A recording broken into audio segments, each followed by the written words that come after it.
Yo, what's up, guys? Welcome to the Right or Wrong Show.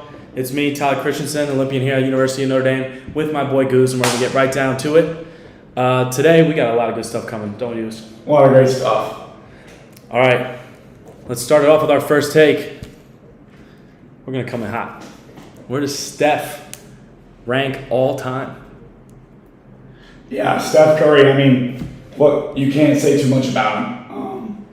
He's the all-time best shooter ever. He is the first and only unanimous MVP, a four-time NBA champion. Tyler, is Steph Curry a top 10 player for you?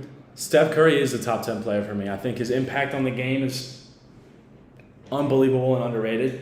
The whole game has changed to the three-point ball, and that's because of Steph and what the Warriors did. Right. As Shaquille O'Neal brought basketball into the paint, Steph Curry did the opposite and brought everybody outside, and he's changed the way defenses play. And that's why, I never really liked the who would dominate in what era, because the eras are just different. And they're style of different. play completely different, yeah. Yeah. If that player's not there, the era's different. But the way Steph has impacted the game goes beyond how good he is as a player with the accolades you just mentioned. But he's top 10 for me, no doubt. But he's not better than KD.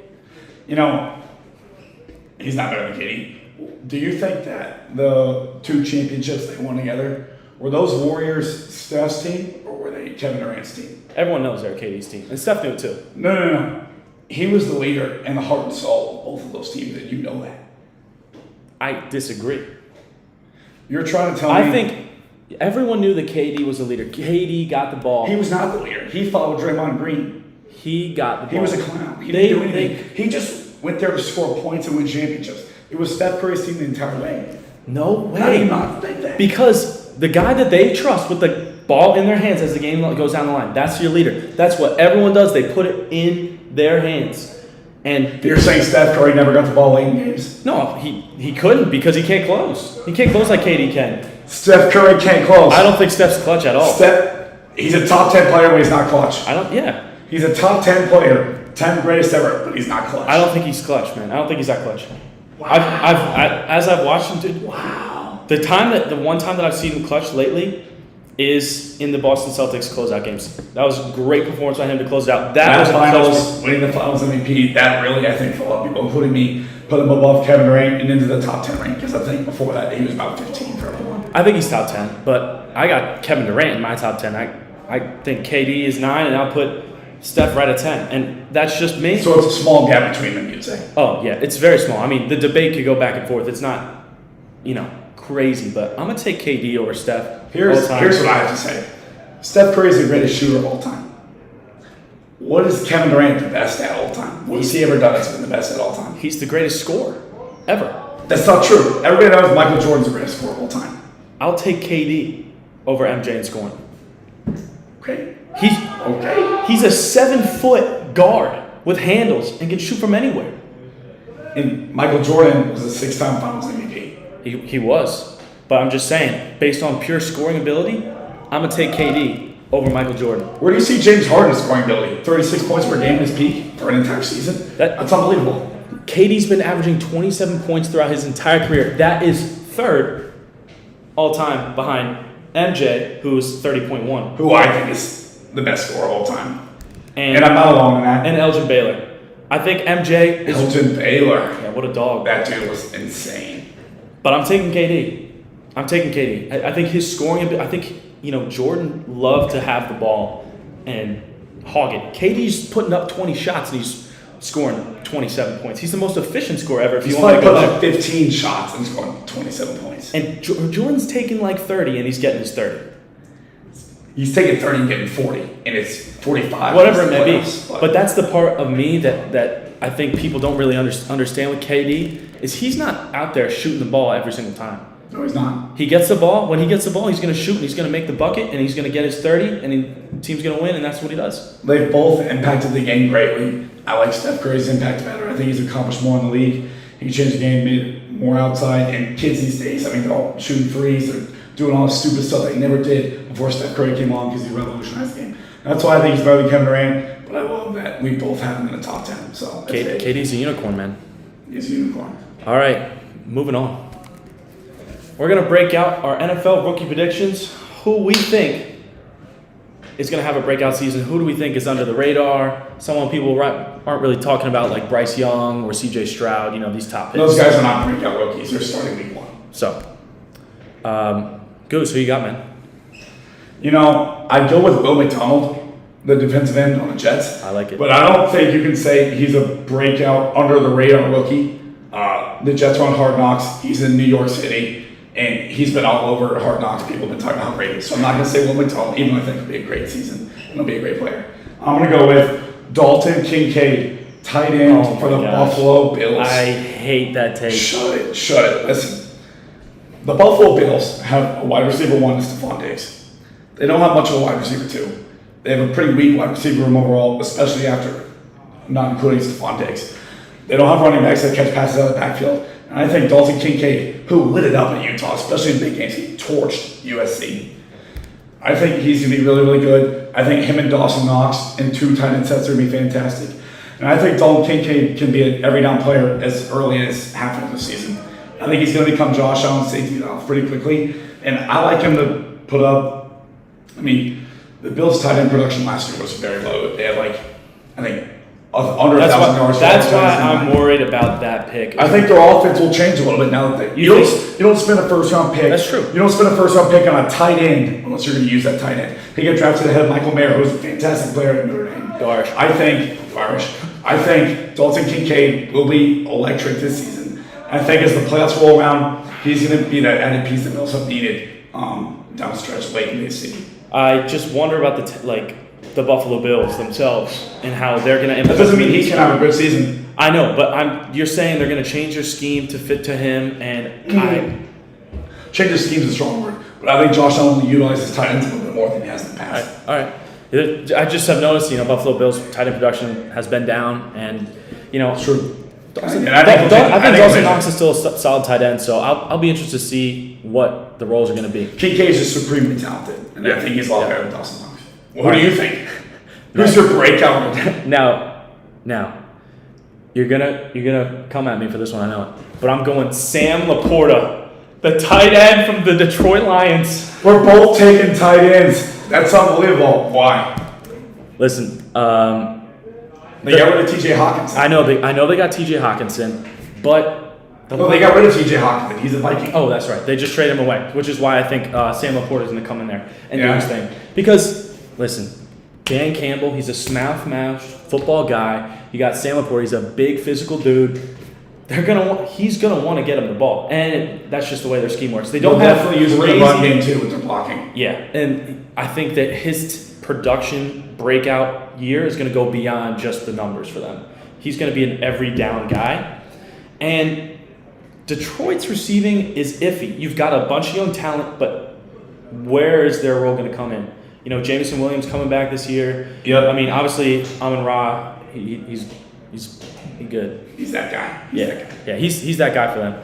But beyond that, what do you really got? You got good, solid receivers, but it's not that high-end talent that you need. Their offense is going to be a very big share of the wealth offense. Yeah. Because they have weapons at running back, weapons in the tight end room, weapons in the wide receiver room. They're going to throw the ball a lot. They're going to score a ton of points. So I can see him having a ton of production this year. I think he's going to have a great year. That's why I'm going to take him. All right, should we move on? Let's do it. Guess what? This weekend, the return of college football. Gone on the days, the dog days of summer without any football. Only football. What's today? Tuesday, Wednesday, Thursday, Friday, Saturday. 4 days until the greatest sport on earth is back on the turf. Saturday, 7 games.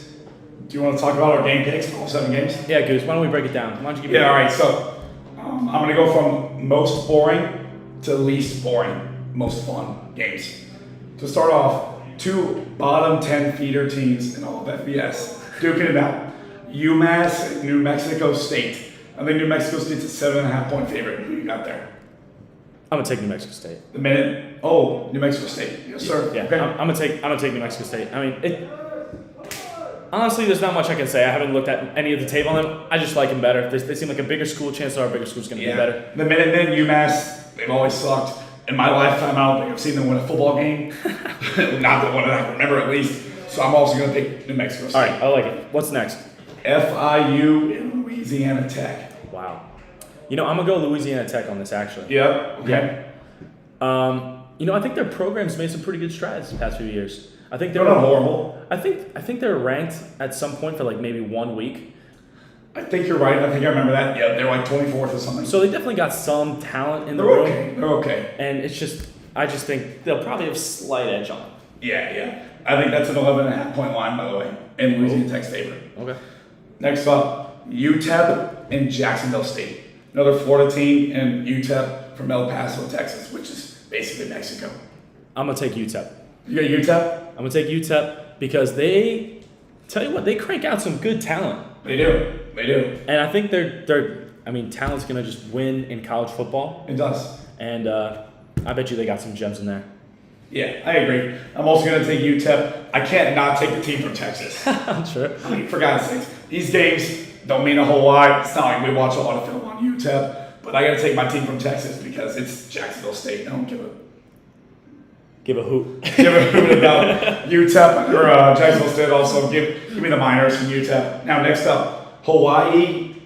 With the wildfires going on in Hawaii, I don't even know how those guys have been practicing recently. Hawaii and Vanderbilt, the SEC's worst.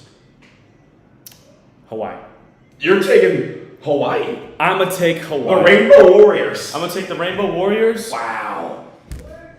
And I don't have a good I'm going to reason. get after you for that. I don't have a good reason. Here's why.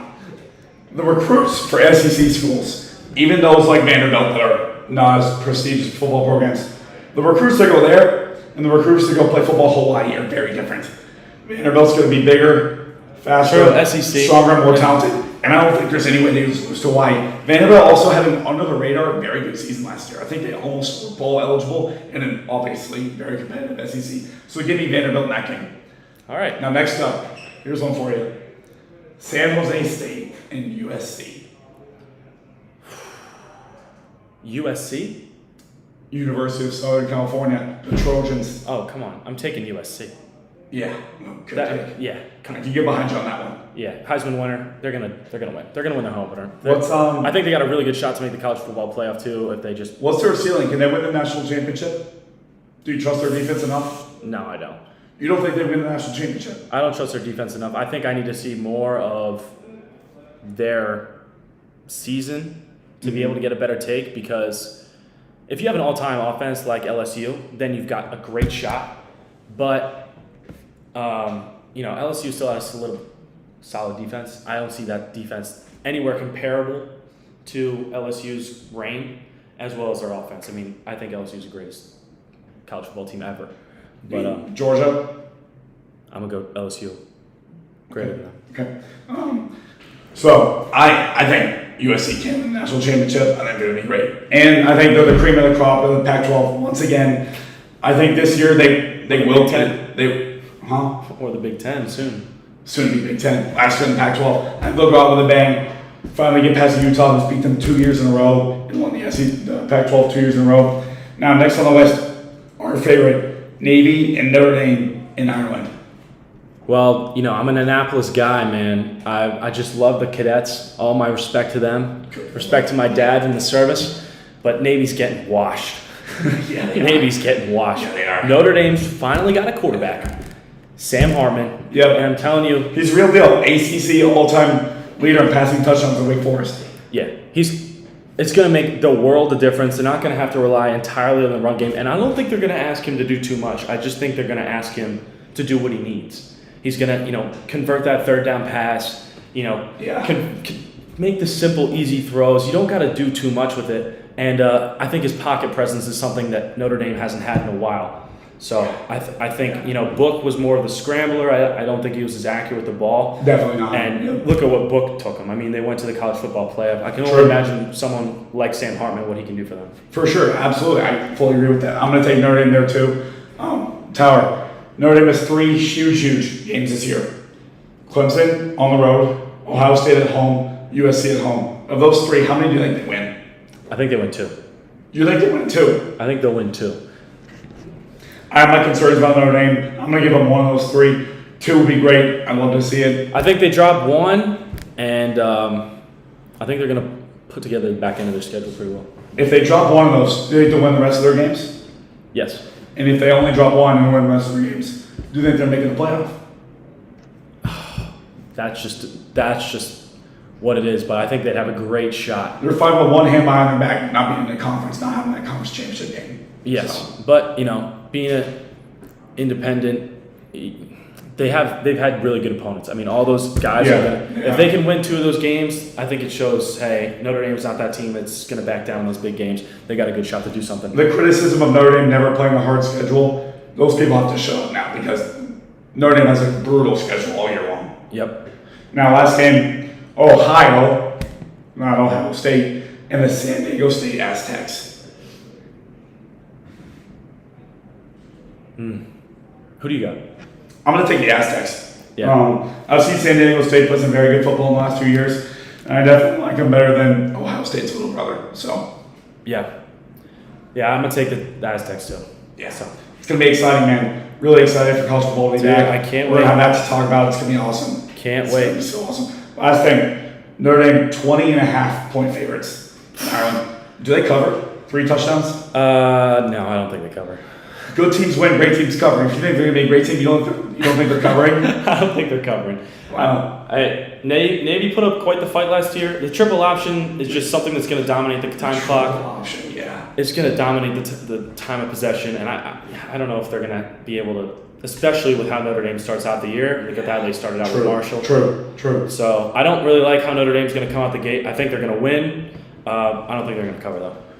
It was only 9-10 months ago that Notre Dame played Navy, as you mentioned, last year, late in the season. And Notre Dame, I think they covered 20.5 points in the first half. Yeah. And then almost choked the game away. Right, exactly. Despite that,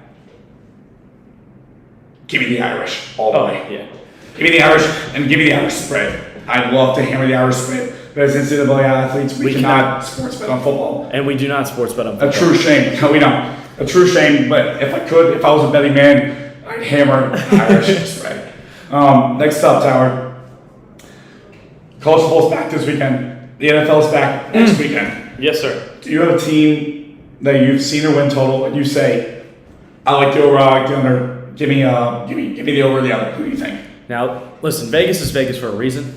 They know what they're doing. They know exactly what they're doing. However, there's just one team that Who do you like? Who do you hate? I don't like the Cleveland Browns. That's who I don't like. Who does like the Cleveland Browns? I don't know any Browns fans. Listen, I mean, the Browns' schedule is tough. They're in the AFC North, and like we talked about on the last show, it's just going to be a tough year. They open the year with the Bengals. And the Bengals. Yeah, I mean, those are all going to be great teams. I think it's going to be a dogfight. I think there's a chance every single one of the teams might split. Of their 6 AFC North games, how many do you think they're going to win? Like I said, I think everyone could come to that other split, but I see them winning probably 2 games. 2 out of 6. What's their over/under? 9.5. 9.5. 9.5. I'm gonna have to roll with you on the under there. I mean, listen, to win 10 games in the AFC this year, I mean, the Chiefs' floor is probably lower than 10 games. Like, to win 10 games in the AFC this year, and like you said, the AFC North, holy cow, 10 games. That's. I mean, I'm just looking. So, yeah, I would hammer. I would like 9 games as well. 9 wins or less, for sure. Yeah. I love Deshaun. I want Deshaun to succeed. I do want them to do well. I think they have a lot of talent, and it's time for them to, They're very talented. take the next step. Yeah. But is that talent? I don't know if Stefanski can bring out that talent. I don't love Stefanski, and it's Cleveland. Yeah, Cleveland. it's Cleveland. They're cursed. Ever since that upset win over the Steelers in the playoffs a couple years back with Baker, they haven't done stuff. I'm cheering for Deshaun. I am cheering for him, but I like the under 9.5 as well. Yeah. All right. Who do you like, Goose, and who do you not like? I'm gonna go with another under here. Give me the Atlanta Falcons under 8.5 wins. Oh my gosh, 8.5? 8.5. 8.5. Did I get it. Did we watch the same Falcons last year? I mean, listen.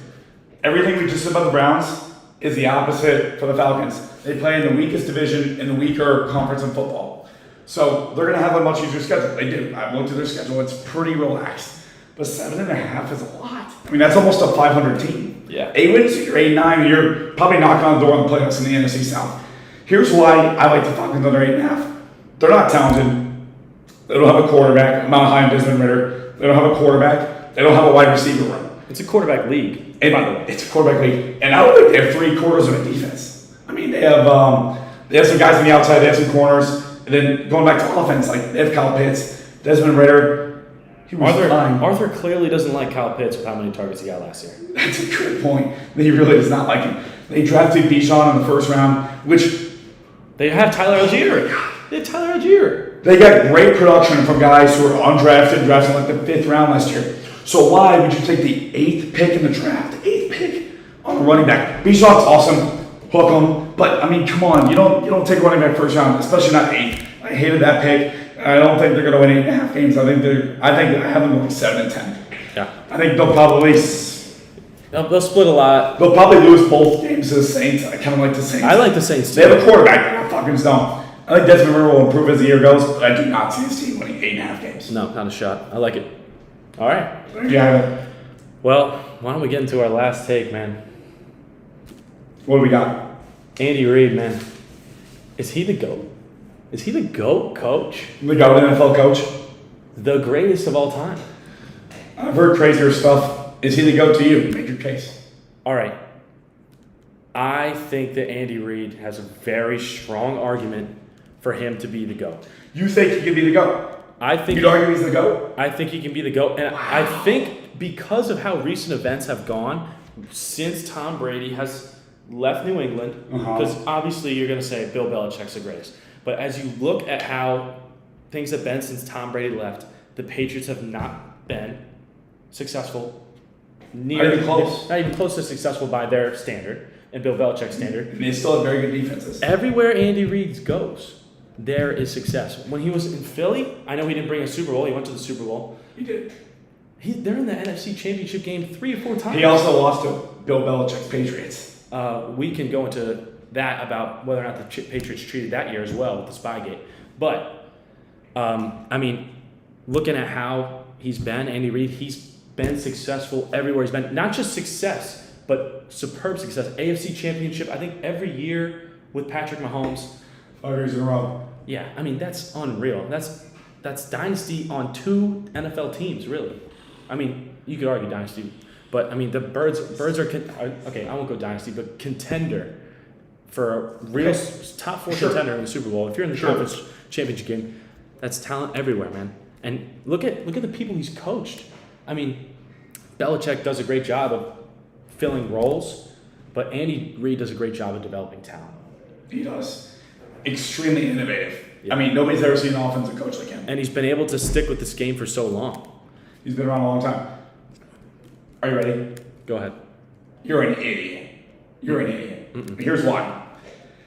Andy Reid is a top 10 coach of all time, I agree. He might even be top 5. But I'm not putting Andy Reid, who's won 2 Super Bowls, over Bill Belichick, who's won 6. Joe Gibbs with the Washington Redskins, who won 3. Bill Walsh, who won 3. Don Shula and Vince Lombardi. I think all those guys are better coaches than Andy Reid. They're all better than Andy Reid. Not all success comes down to rings. I get that. Especially for coaching. Andy Reid has 22 playoff wins in his career. That's great and all. But you can't say he's the GOAT. You can't say he's the GOAT. That's recency bias at its finest. I don't know, man. How much... He's sticking around for a lot longer with Mahomes. I think he could have... How many more Super Bowls do you think Mahomes... Could have, would have, should have. We're not talking future. I'm talking right now. You think... I think it's crazy. I think he's the greatest coach. Bill Belichick won 6 Super Bowls. The greatest dynasty in the history of the sport of football. And we know... He coached it. And we know where those Super Bowl wins came from. It came from Tom Brady, not Bill Belichick. I get it. And holy cow, I cannot believe that Bill Belichick hired Matt Patricia to be his co-offensive coordinator last year. That dude's a whole head coach. He proved it in Detroit. And yeah, Bill Belichick the last 2 years, 2-3 years since Brady's been gone, haven't looked the best for him. But either way, I think he's probably the best coach of all time. And I think these other guys, Walsh, Shula, Lombardi, these guys, I think they're better than Andy Reid as well. I mean, Bill Walsh, he coached the Niners for 10 seasons. That's it. That's all his NFL head coaching experience. 10 seasons, 3 Super Bowl wins. And you could say, he had Joe Montana, Joe Cool. But Andy Reid has Patrick Mahomes. He's got both of the Super Bowls with Patrick Mahomes. NFL head coaches don't win Super Bowls unless they have elite all-time quarterback play. Andy Reid is no exception. He's revolutionized an offense around Patrick Mahomes. Is Donovan McNabb all-time great? elite play. He didn't win a Super Bowl with Donovan McNabb. He went to a Super Bowl with Donovan McNabb. You can go to Super Bowls with average quarterbacks. Look at Kyle Shanahan with Jimmy Garoppolo. But people don't win multiple Super Bowls unless they have elite quarterback play. All right. I think Andy Reid's got it. He's awesome. I love Big Red. Who doesn't love Big Red, man? He's eating cheeseburgers and stuff, and he's damn good at what he does. Yes, he is. Awesome mustache, love him, but no, he's not good. I mean, look at these highlights, man.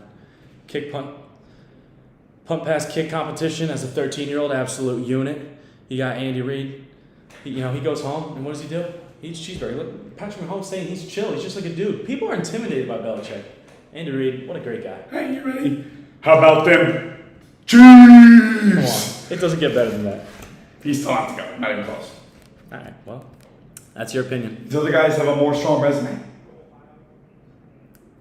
I think that can be argued, like we argued. Fine. Have your take. I mean, I'd love to see him win more Super Bowls than Mahomes. I'm a big Mahomes guy. I think it'd be awesome. All right. Well, that's it for today. Who do you think was right and who do you think was wrong? Let us know down in the comments below. Thank you very much for tuning in today. And join us next week on Tuesday. And we'll be right back. I'd love to see the people who don't think Steph Curry is a top 10 player of all time. KD on top. Crazy. KD on top. Steph Curry's incredible. That's crazy if you don't think he's top 10. He's probably the best point guard of all time. KD on top, though. All right, take care, guys. Thank you, everyone.